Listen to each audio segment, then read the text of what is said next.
네, 안녕하세요. 커피에 빠지다 디코드입니다. 자, 오늘은 디코드만의 집에서 원두 보관법에 대해서 알려드리려고 합니다. 일단 원두란 건 무엇이냐면 생두를 볶아서 커피를 추출할 수 있는 상태로 만든 것이죠. 원두는 시간이 지나면서 향미가 급격하게 감소를 합니다. 상온에서 보관할 땐 일주일 이상이 되면은 거의 그 처음 본래의 향미를 많이 잃게 되죠. 그래서 빨리 먹지 않으면 맛있는 커피를 마실 수가 없게 됩니다.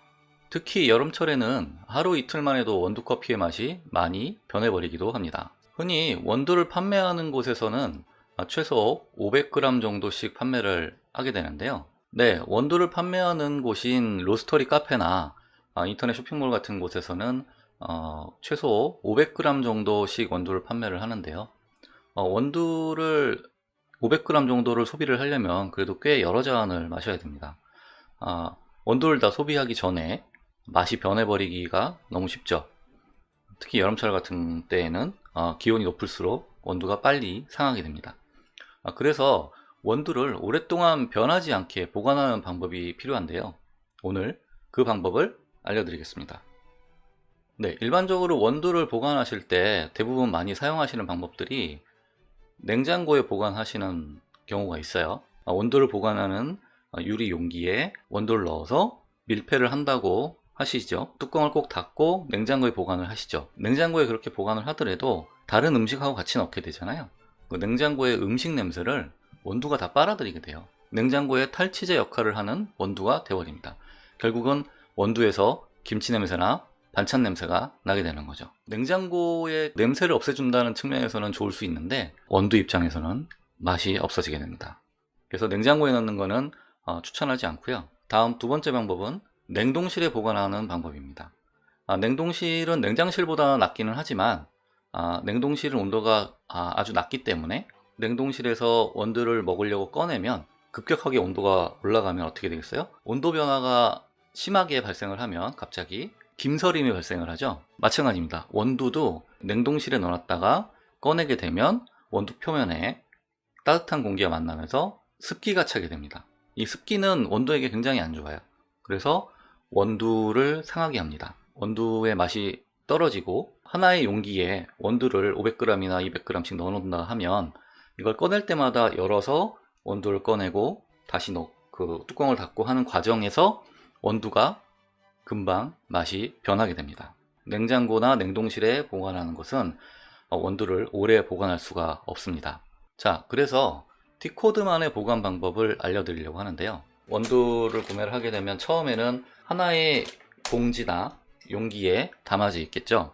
한 번에 추출할 양만큼 적당량을 소분을 해서 진공 포장기로 포장을 하고 냉장고에 보관을 합니다.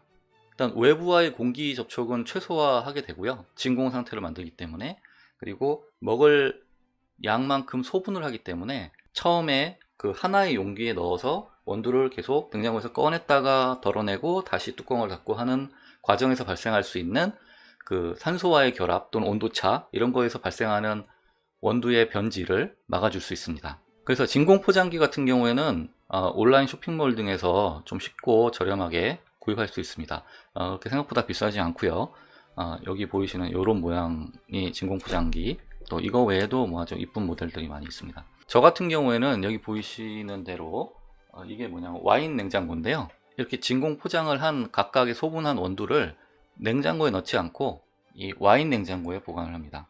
냉장고의 온도는 보통 냉장실 같은 경우에는 4도 전후가 되고 냉동실 같은 경우에 마이너스 18도 이렇게 되는데 4도 정도 되는 온도에서도 그거를 꺼냈을 때 외부의 온도, 상온의 온도하고 차이가 있기 때문에 김서림이라든지 습기가 발생할 수 있는 요소가 있어서 저는 와인 냉장고는 온도를 한 12도 정도로 유지를 하고 있어요. 김서림 같은 온도 차이에 의해서 김서림 같은 것도 방지를 하고요. 원두를 보관할 수 있는 적정한 온도도 유지를 해줍니다. 그래서 저는 와인 냉장고를 이용을 하고요.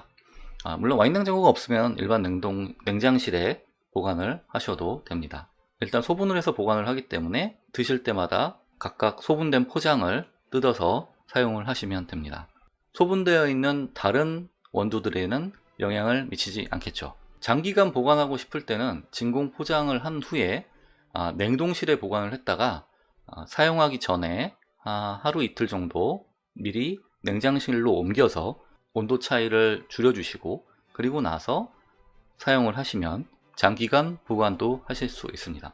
하지만 원두는 아무리 진공 포장을 하더라도 너무 장기간 보관을 하시면 맛과 향이 변할 수 있기 때문에 장기간 보관하는 것은 별로 추천드리진 않습니다. 지금부터 진공 포장기로 포장하는 방법을 보여드리겠습니다. 네, 여기 진공 포장기의 모습이고요. 이 부분은 진공 포장 작동 버튼입니다. 이 부분은 진공이 된 상태에서 진공을 해제하는 버튼이고요. 이렇게 뚜껑이 열리고요. 이 부분은 열선 부분인데요. 이 전용 팩을 열선을 이용해서 밀봉을 하는 역할을 합니다. 이 부분은 챔버라고 해서 이 부분이 진공이 되는 역할이에요. 이 부분 안에 비닐에 입구가 들어가게 되면 얘가 진공 상태로 만들어줘서 비닐을 압축하게 됩니다. 자, 그러면 여기 진공이라고 써 있네요. 진공, 밀봉 이런 식으로. 네, 그러면 진공 한번 해보겠습니다. 전용 진공 포장 롤을 이용을 해서 포장을 합니다. 이게 더 유용해요. 더 아낄 수 있고 원하는 만큼만 잘라서 밀봉을 할 수 있기 때문에. 그래서 처음에는 요 밀봉 부분에다가 놓고요. 비닐을 진공 부분까지 갈 필요 없습니다. 네, 뚜껑을 닫은 다음에 먼저 밀봉을 해줍니다. 한쪽을 막아줘야 되니까요. 스위치를 누르고 양 끝을 살짝 눌러주면 진공이 되기 시작합니다. 진공 상태가 되면 빨간불이 들어오고요. 빨간불이 꺼지면 밀봉이 끝납니다. 네, 끝났어요. 근데 여기서 저는 먼저 해제를 하지 않고요. 이 상태에서 적당량 제가 원하는 원두를 넣을 만큼만 공간을 생각을 하고 가위로 절단을 합니다. 이렇게 절단을 하고 그 다음에 진공을 해제합니다.